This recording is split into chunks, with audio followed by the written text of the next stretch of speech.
2022 প্রাথমিকে নিয়োগ প্রক্রিয়ায় আইনি জটিলতা কাটলো, প্যানেল প্রকাশে আর কোনো বাধা রইল না। এই 2022 নিয়োগ প্রক্রিয়ায় প্যানেল প্রকাশের উপর যে স্থগিতাদেশ জারি করা হয়েছিল সেই স্থগিতাদেশ তুলে নিল, অর্থাৎ প্রত্যাহার করলো সর্বোচ্চ আদালত। অর্থাৎ মহামান্য বিচারপতি অভিজিৎ গঙ্গোপাধ্যায়ের যে নির্দেশ তাতেই মান্যতা দিল সুপ্রিম কোর্ট। এই নিয়োগ প্রক্রিয়ায় প্রায় 12,000 শিক্ষক পদে নিয়োগ প্রক্রিয়ায় আর কোনো আইনি বাধা রইল না।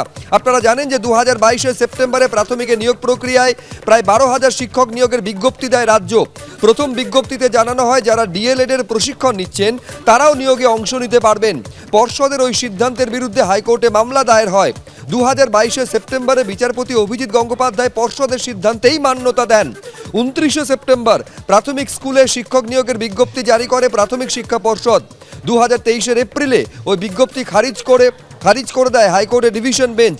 সেই রায়ের বিরুদ্ধে সুপ্রিম কোর্টে মামলা দায়ের হয়, যেখানে প্যানেল প্রকাশের ওপর স্থগিতাদেশ জারি করা হয়েছিল যা প্রত্যাহার করে নেওয়া হলো। অর্থাৎ মহামান্য বিচারপতি গঙ্গোপাধ্যায়ের নির্দেশেই মান্যতা দিল সুপ্রিম কোর্ট।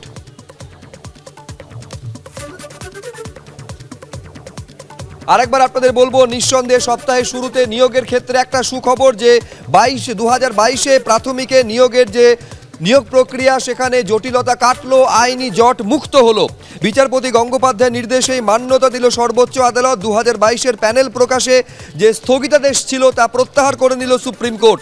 প্রাথমিকে প্যানেল প্রকাশে সবুজ সংকেত দিল সর্বোচ্চ আদালত। এই প্যানেল প্রকাশে আর কোনো বাধা রইল না।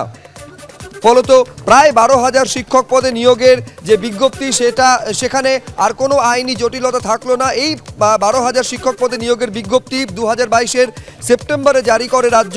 প্রথম বিজ্ঞপ্তিতে জানানো হয় যারা ডিএলএড এর প্রশিক্ষণ নিচ্ছেন তারাও নিয়োগে অংশ নিতে পারবেন। প্রাথমিক শিক্ষা পর্ষদের ওই সিদ্ধান্তের বিরুদ্ধে হাইকোর্টে মামলা দায়ের হয়। 2022 সেপ্টেম্বরে বিচারপতি গঙ্গোপাধ্যায় পর্ষদের সিদ্ধান্তেই মান্যতা দেন।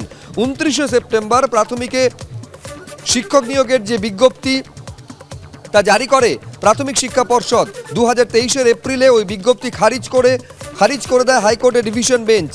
সেই রায়ের বিরুদ্ধে সুপ্রিম কোর্টে মামলা দায়ের হয়, যার প্রেক্ষিতে স্থগিতাদেশ জারি করা হয়েছিল যা আজ প্রত্যাহার করে নেওয়া হলো।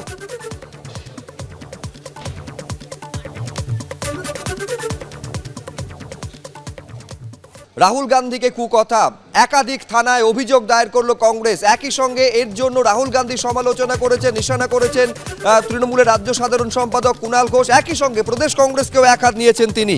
এটা ভাষা, রাজনীতিতে এই অপসংস্কৃতি বন্ধ হোক। রাজ্য কংগ্রেস নেতারা বিজেপির দালালি করতে গিয়ে এটাও হজম করছেন, সোশ্যাল মিডিয়ায় পোস্ট করেছেন কুণাল ঘোষ। আরেকবার আপনাদের বলবো, রাহুল গান্ধীকে উদ্দেশ্য করে শুভেন্দু অধিকারীর কুকথা। আর এবার শুভেন্দু অধিকারীর বিরুদ্ধে একাধিক থানায় অভিযোগ দায়ের করলো কংগ্রেস।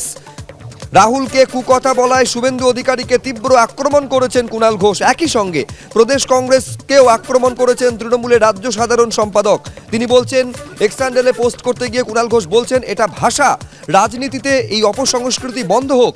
রাজ্য কংগ্রেস নেতারা বিজেপির দালালি করতে গিয়ে এটাও হজম করছেন, সোশ্যাল মিডিয়ায় পোস্ট করেছেন তৃণমূলের রাজ্য সাধারণ সম্পাদক।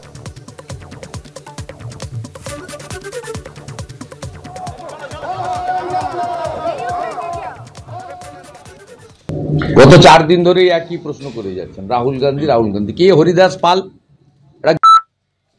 বলছে স্টোভের উপর কয়লা দিয়ে সকালবেলা চা গরম তৈরি হয়। কদিন আগে বলেছে আসামে, বলছে সকালে উঠে স্টোভের উপরে কয়লা দিয়ে তারপরে চা বানানো হয়। স্টোভের উপরে কয়লা দেওয়া হয় আমি তো কই দেখিও নি শুনিও নি।